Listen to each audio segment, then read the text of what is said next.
Good evening, I'm Joe Collins. And I'm Madison Moore. Welcome to Newswatch, your source for news impacting southeastern Ohio. The Vinton County Health Department says it's found a second positive West Nile virus mosquito pool in the county. This pool was part of the Vinton County Health Department's regular check of the village of MacArthur. The health department urges residents to avoid mosquito bites since the main way people contract the virus is from getting bit. This includes staying away from potential mosquito breeding sites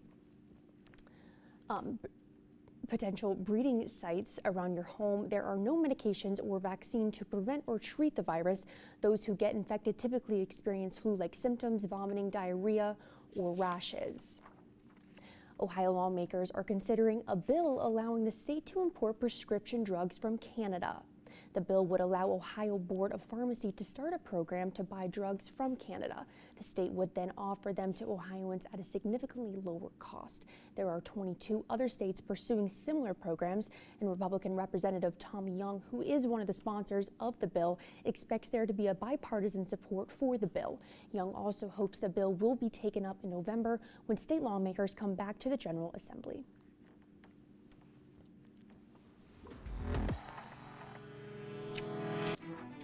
And good afternoon. I'm your lead forecaster, Erin Ashley. And don't apologize for the brief technical difficulty as we try to get my graphics back on your screen again right now. Here in Athens, it's 66 degrees, partly cloudy skies. Overall, very beautiful weather. I'm a huge fan of the fall, so today is my day. And if we look at the bigger picture right now, we're seeing temperatures in the mid to upper 60s. Again, 66 here in Athens, and it's generally that same way up in Lancaster as well as Parkersburg, a little bit cooler up towards the north, up in Zanesville, 64, and down a little warmer away from that low pressure system in the north, 72 up over in Huntington. As you can see, if we look at the visible satellite image, we got pretty scattered clouds across the majority of the region. Some of those clouds bring rain and some of them don't. And so I will talk a little bit more in my full forecast what we can begin to expect with that. But with our local forecast, you can see over in Athens, there's really not much happening as far as rain goes. Up towards our northern counties, up in Cambridge and Zanesville, you're seeing scattered showers, but again, those are moving up towards the east and away from the region, making for a beautiful rest of the day. And looking at our forecast for tomorrow, you can see that again, over in the northern parts of our area, you can see that rain is beginning to start to stick around, and I'll talk a little bit more in my full forecast how this translates into the rest of the week. But for now, back to the desk. Thank you, Erin. Representatives from Kroger and the local union head back to the negotiation table tomorrow. The negotiations between Kroger and UFCW Local 1059 faltered earlier this month after the union turned down the latest offer and authorized a strike. Last week, Kroger released details about the contract they are offering union members. In the statement, Kroger says they are making, quote, the most significant investment in company history. Kroger says the proposed contract includes a total of $381 investment in new wages, health care, and pension benefits. Dana Zerker, the president of Kroger's Columbus division, says, quote, we want what is best for our associates, end quote. Local 1059 represents 12,500 members in 47 Ohio counties, including Athens County. The U.S. Senate will not vote on an act protecting same-sex and interracial marriages until after the November elections. Despite having a majority in favor of the act, Senate Majority Leader Chuck Schumer has announced that a vote will not happen before the election. Ohio Senator Sherrod Brown claims it's because Republicans will vote no because the issue is too political. Senator Rob Portman is one of 5 Republican senators who say they'll vote in favor of the bill. He says he's working with Democrats on the bill's language after concerns were raised by Christian groups opposed to marriage equality. Washington County voters will be seeing changes to their voting locations for the upcoming primary election.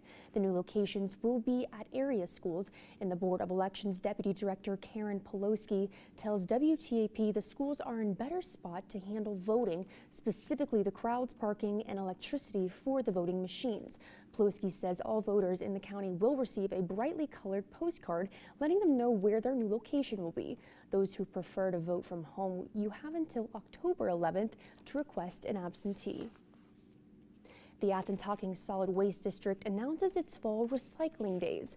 The recycling days are scheduled for this Saturday and Saturday the 15th from 9 to 1 p.m. The fall events will take place at the Hocking County Fairgrounds and will collect appliances, e-waste, cell phones, scrap metal, and more. The event also features paper shredding and a drop-off for scrap tires for a charge. There's a fee for recycling TVs, fluorescent tubes, and bulbs. However, no household hazardous waste will be collected at these events. Coming up, why your thermostat won't be the only thing going up this winter. Plus, add one more item to the list of goods in short supply at the supermarket. We'll tell you what it is coming up after the break.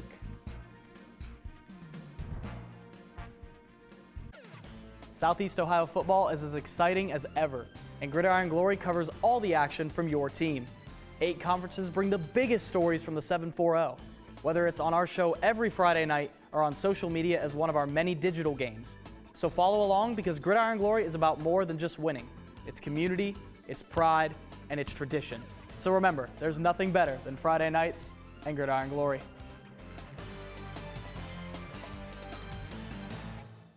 Next time on Antiques Roadshow Vintage San Francisco. I remember climbing in them as a little child.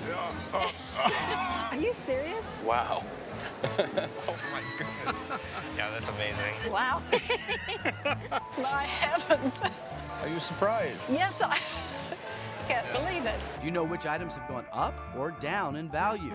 Test yourself next time on Antiques Roadshow. Monday at 8 on WOUB. On Rivers of Life, visit the river that creates the mighty Victoria Falls, the Zambezi. Home to iconic wildlife, a river of dramatic change, of challenge and opportunity. Experience the Zambezi, Africa's mighty shape-shifting river. Rivers of Life, Wednesday on PBS and the PBS app. Rising seas. Climate change. A city in peril. There will be no Venice in less than 50 years. A race against time. The lagoon is what protects Venice from further damages. An engineering wonder. These gates slowly rise and hold back the high tide. If Venice changes its course, it can last another 1,000 years. Saving Venice on Nova. Wednesday at 9 on WOUB.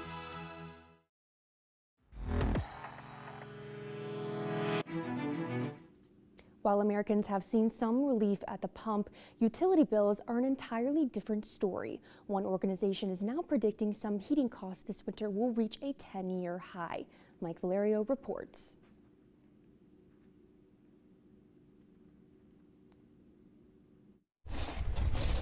Winter is coming, and with it, a cold reality. The cost to heat your home is expected to skyrocket. You know, missed a payment. Next thing you know, the power was off. Kristen Blom Westbrook's family was among the roughly 20 million American households behind on their utility bills, the highest on record, according to the National Energy Assistance Directors Association. And the problem is only getting worse. The organization says families are expected to pay an average of 17.2% more for home heat this coming season compared to last winter. Energy inflation is leading inflation overall. This is not normal. Energy prices are on the rise in part because of the repeated heat waves that baked much of the U.S. this summer, worsening the already strained levels of natural gas reserves. NIATA Executive Director Mark Wolf says the spike will force families to make difficult decisions between paying for food, medicine, and rent. We're seeing numbers for middle-income families go higher, and many of those families also are in very tight budgets. The Low-Income Home Energy Assistance Program is now asking Congress for an additional $5 billion to help low-income families. I'm Mike Valerio reporting. Rising heat costs come just days after a key barometer of the U.S. economy has dropped for the 6th month in a row, possibly signaling a recession. Every year in the U.S., as many as 60 million people suffer from symptoms of seasonal allergies. This time of year, ragweed and molds are typically out in full force, and it can wreak havoc on your health. In today's Health Minute, Mandy Gaither has more on how to recognize when you're suffering from fall allergies and tips on how to deal with them. It's officially fall. That means color-changing leaves, pumpkins, and apple picking, but also seasonal allergies. Patients will think that they have colds, but the thing about these colds are they are every single year. Dr. Sandra Hong, an allergist at Cleveland Clinic, says that's one way to know you're dealing with allergies. You can also tell by common symptoms, including a stuffy or runny nose, itchiness, watery eyes, and sneezing. It happens for more than a couple weeks. It'll go on for seasons at a time. Dealing with allergies may start with your pet, especially if they go outside. If you are sleeping with them, you are basically sleeping with some weeds that are outdoors. So I usually ask my patients to keep the pets out of their bedroom, especially during their really big times of the year. Hong says there are 3 ways to ease allergies, including over-the-counter treatments like nasal spray and antihistamines. An allergy shot can help, and Hong says you can also avoid what triggers symptoms. Make sure their windows are closed and don't dry any clothing outside, and make sure that when they come in, they take a shower or they wash their hair if they can to get all of that pollen off of them. If none of this works for you, Hong says go see an allergist because there are other therapies that can be used. For Health Minute, I'm Mandy Gaither. Hong says many people may not even realize they suffer from allergies, but she says being aware of them and taking action to help your symptoms can make you feel better. Huge multinational companies like Cisco, Microsoft, GE, and JP Morgan are expected to release their earnings in coming weeks. But one major company is warning a global recession could be ahead. Jen Sullivan has the latest. Soaring inflation and interest rates in the U.S. and a war and energy crisis overseas. And now, at least one major multinational corporation is sounding the alarm, warning that a global recession could be ahead. The recession risks are high everywhere, and in many parts of the world, a lot higher than they are here. FedEx says the weakening economy could cause it to fall $500 million short of its revenue target. The shipping giant says it's temporarily parking some cargo planes and closing offices after demand for packages crumbled. Earlier this month, FedEx CEO was asked if he thinks we're headed for a global recession. Well, I'm not an economist, but, you know... you know more than economists. Come on. They just push papers. You actually look at papers. Well, I think so. Meanwhile, many independent contractors who make deliveries for the company are raising concerns, saying rising costs for fuel, labor, and new vehicles have made their businesses unprofitable, with some threatening to halt operations on Black Friday. Experts say because FedEx ships a huge variety of goods across the world, it's a good measure of how the global economy is doing. Economists say FedEx is also struggling with a big shift in consumer preferences as the economy opens up and we're not buying as many online goods compared to earlier in the pandemic. The shift in what consumers are spending on their money on is really having a big impact on companies like FedEx. But is the slowdown at FedEx isolated? Experts say we'll find out soon as earnings reports from retailers and manufacturers are released in the coming weeks. That data could give investors a better idea of how the economy is doing amid growing recession fears. For today's Consumer Watch, I'm Jen Sullivan. A recent business roundtable survey of CEOs showed increasing concerns. Business leaders are saying they're scaling back hiring plans and capital investment amid high inflation and soaring interest rates. First, there was a shortage of toilet paper and computer chips, followed by baby formula, and now, possibly, beer. A shortage of aluminum cans and carbon dioxide could be the next supply chain issue. Brewers also point to rising prices of malted barley and hops, as well as transportation. Beer prices are up 5% so far this year, which is not as high as food costs at 11%. But the Brewers Association says all the trends are against them, and some breweries could even be forced to close. Industry experts aren't sure that will result in shortages necessarily, but the variety and selection could definitely be more limited. When we return, a look into Florida's mandatory evacuations before Hurricane Ian hits. That's story. And there's Ian in all his glory. Look at all that red, meaning all those really strong winds. Again, like Joe said, we'll talk about it when we come back from the break. But meanwhile, take a look at our social media. Check us out on YouTube, Instagram, and Twitter. No! On Finding Your Roots, Lee Daniels. There were certain things we just didn't talk about. And Rebecca Hall. I just couldn't shake the feeling that there was something being hidden. Family History reveals a murder mystery. That's a lot to take in. It's complicated. And an indigenous deception. Your grandfather was a chief. It's truly mind-blowing. Plus, a DNA match. Hey, cousin. What? Tuesday at 8 on WOUB. On Rivers of Life, visit the river that creates the mighty Victoria Falls, the Zambezi. Home to iconic wildlife, a river of dramatic change, of challenge and opportunity. Experience the Zambezi, Africa's mighty shape-shifting river. Rivers of Life, Wednesday on PBS and the PBS app.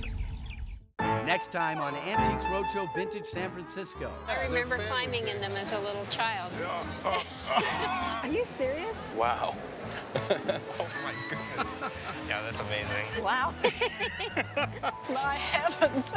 Are you surprised? Yes, I can't believe it. Do you know which items have gone up or down in value? Test yourself next time on Antiques Roadshow. Monday at 8 on WOUB.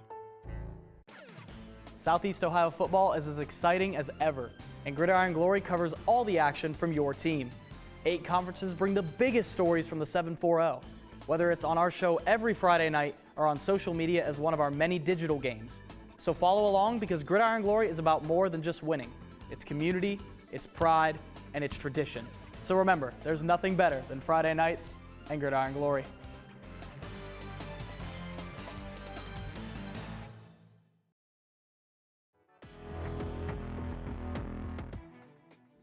Welcome back to Newswatch, and a look outside your window. We're looking at mostly sunny skies. That temperature remains nice and warm, looking at the upper 60s for the majority of our area, and temperatures are going to get a little chilly tonight. I'll talk about that here in a little bit, but right now, expanding to that local radar, you see towards the north we got scattered showers, nothing happening towards the south, making for a beautiful fall day. And if I expand that over to our regional radar, you can see again that low pressure system is now sitting up just above Canada, and it's moving eastward. So looking ahead into the rest of the week, we are in the clear, but right now we are seeing a chance for showers in our northern areas. But again, out towards the west, as it pushes east, expect nothing but nice, beautiful fall weather. And you can see this translate into our visible radar, actually. And so right now you can see scattered clouds across the majority of our area.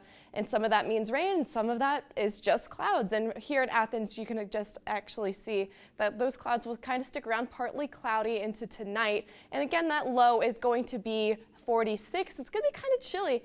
Make sure you grab that coat heading out the door tonight. And if we look at the surface features for tomorrow, you can see that chance for rain does stick around with those clouds. But if we head into tomorrow, you can see it's partly sunny, mostly cloudy. We are seeing a slight chance for rain for our northern counties.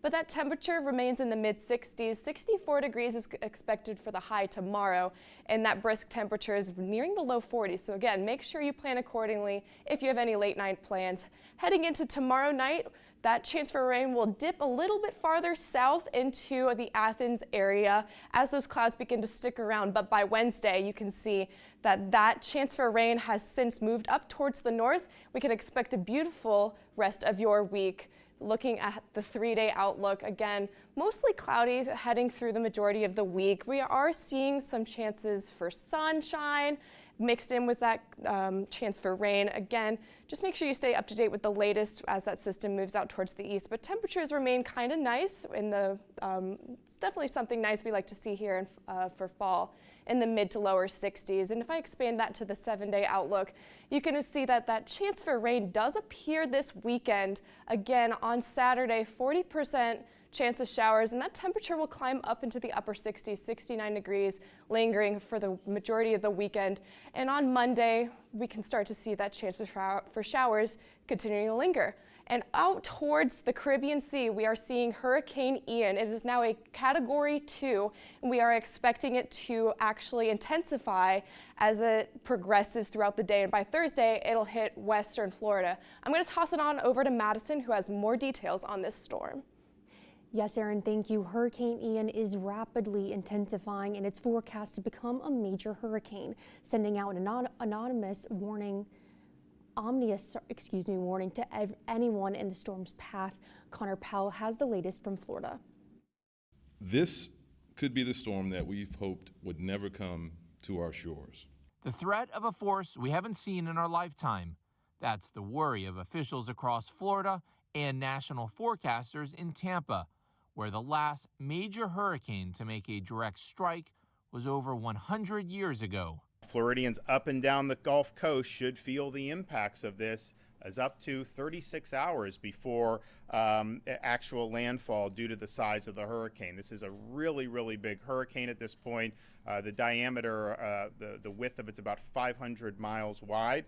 The threat of Hurricane Ian triggering an installation-wide mandatory evacuation on the MacDill Air Force Base and prompting mandatory evacuations in parts of Hillsborough County, where schools are now closed through at least Thursday. Officials aren't mincing words in warning people to act now. Well, you certainly can replace personal possessions. You can't bring anyone back to life. And I think these last couple of years with these superstorms, if that hasn't shown us how devastating Mother Nature can be, Mother Nature always wins. This is nothing to mess around with. If you can leave, just leave now, and we will take care of your personal property. In Jacksonville, Florida, I'm Connor Powell. Hurricane Ian is coming just days after Hurricane Fiona made landfall in the Caribbean and along the east coast of the United States. Now Ian threatens to damage the Gulf Coast of Florida. Coming up in sports, an offensive explosion on the gridiron, a series sweep over a rival on the hardwood. Oh yeah, and a MAC Player of the Week, all right after the break on Newswatch. WOUB is recognizing members of our Cornerstone Society. The Cornerstone Society is a group that wants to ensure the future of public media in our region. It includes people across our area who value news, entertainment, and cultural programming, as well as the educational services WOUB provides. Also included are graduates of Ohio University who took part in the WOUB Student Professional Development Program. Thanks to the Cornerstone Society for their generous support.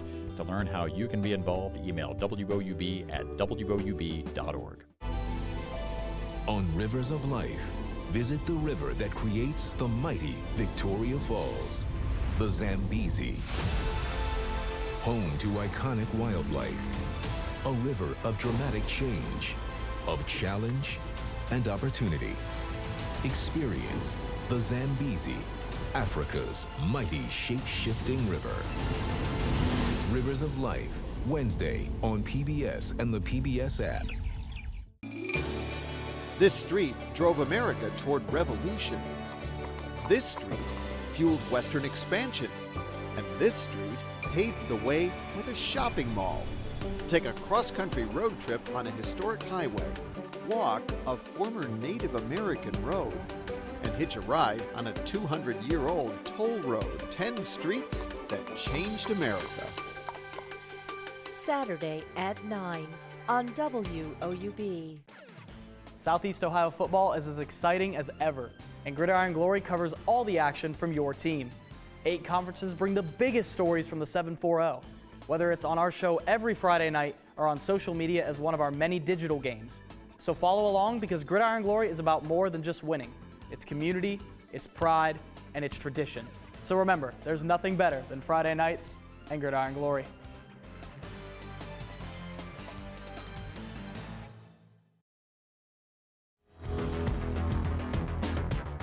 Welcome back. I'm Bryce Tinson. Ohio quarterback Curtis Rourke is the MAC East Offensive Player of the Week after his performance against Fordham. The redshirt junior threw for a school record 537 yards against the Rams to go with 5 total touchdowns. The most important one came with less than a minute left. Rourke led the Ohio offense on a 9-play, 77-yard drive, ending with a beautiful fade to Jacoby Jones to take the 53-52 lead. Head coach Tim Albin says he thinks the award is well-deserved. I just thought he was in a flow. You know, there's a couple things he has to clean up. I thought he should have slid a couple times on a couple of those scrambles. But all in all, his performance was certainly warranted with the honor this week. It's Rourke's second time winning the award this season. But Saturday's game wasn't a consistent one for the whole team. The Bobcats led by 14 at one point, but fell behind by 11. Big explosive pass plays is a big concern. We've got to get some answers. Going into the game, we knew we were going to be challenged in the back end. We are shouldering the carry for thin. 17 carries and 69 yards, Miss Zach but the defense Sanders in the struggled, back giving up end. 640 yards of total offense. The Bobcats had trouble with one of the best passing attacks in Division I from Fordham. The Rams averaged 18.6 yards per completion on Saturday. Albin says they have to clean it up before conference play.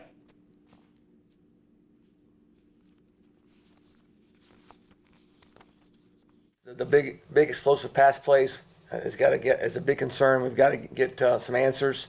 Going into the game, we knew we were going to be challenged in the back end. We are thin. Miss Zach Sanders in the back end. A couple things in man coverage we got to do better. Bad eyes on double moves. Bobcats have to figure out that defense as they open up MAC play Saturday at Kent State. The Ohio soccer team dropped its second MAC game in a row yesterday. The Buffalo Bulls jumped out to an early 2-0 lead, scoring in the 28th and 38th minute. They added an insurance goal in the 67th minute to take the game 3-0. The Bulls took 7 shots on goal compared to the Bobcats' 2. They'll have to put this loss behind them as they take on 5-2 Miami on Thursday. The Ohio hockey team opened up its season with a successful 2-game sweep of John Carroll. The Bobcats were able to pick up a 5-2 road win Friday against the Blue Streaks. For the first time in 19 meetings, Ohio has played John Carroll on the road. Back in Bird Arena on Saturday, the Bobcats used the home ice advantage to smother the Blue Streaks defense, winning 9-2. Ohio went up 3-1 in the first and scored 4 third-period goals to take the win. Head coach Lionel Marone says he likes how the team responded after Game 1. I think last time we actually didn't play that well. It was a tough environment going on the road for our first game. And today we looked a lot better. We're ready to go, and the energy in the building was awesome. So it was exciting. The Bobcats welcome the Alabama Crimson Tide Friday and Saturday for an Alumni Weekend 2-game series. The Ohio volleyball team is fresh off back-to-back victories against rival Miami this weekend. The Bobcats won Friday's match in straight sets, only allowing more than 20 points once. They carried that momentum into Saturday, winning 3-1. The squads split the first 2 sets, but Ohio's talent was too much as they won the final 2. The Bobcats carry the 2-match win streak to Bowling Green this weekend for a series against the Falcons. That's it for sports. Back to you, Joe. Thanks, Bryce. And now, check this out. A new island. Actually, we're going to go ahead and look at a glimpse of our final weather. We're looking at tonight where it's going to be a chance for some clouds, spotty clouds, excuse me. 46 degrees is going to be that low. And if we look at tomorrow's summary, then we're going to see that those clouds begin to open up, but it's not going to open up a whole lot. We're still looking at partly sunny skies, and that temperature remains in the mid-60s. 64 degrees in that low temperature will actually get as low as 43 degrees, excuse me. And looking ahead at the rest of your week, expect those clouds to stick around, and by the time the weekend hits, we are expecting a chance for showers as that temperature climbs all the way up into the lower 70s early next week.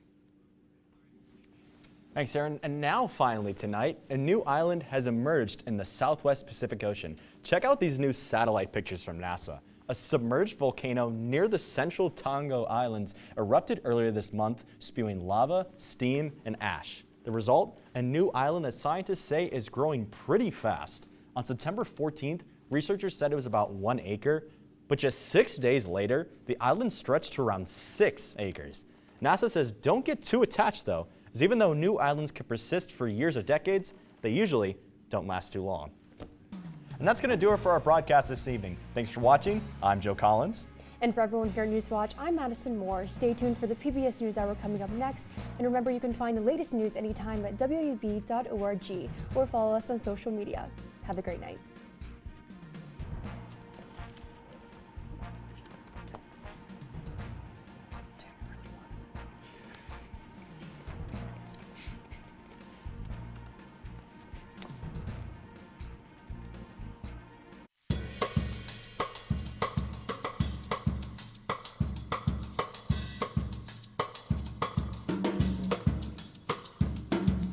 Support comes from Hocking Valley Bank.